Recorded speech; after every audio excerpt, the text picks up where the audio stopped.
Today we're going to make a Kit Kat holder out of a note card.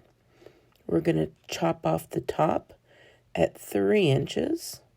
Then on each side, we're going to score at 1/4 inch, scoring the remaining 3 sides.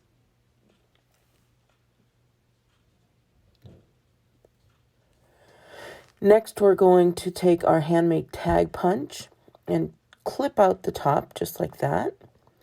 Now we're going to bend over the remaining scored sides back and forth. Then we're going to take our paper snips and we're going to cut out the little corner pieces so that they could fold open perfectly. Now we're just going to stick our hands in there and just make it like a bag. There we go, super easy.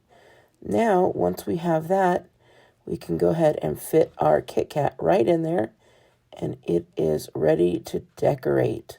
Hope you like it. Bye.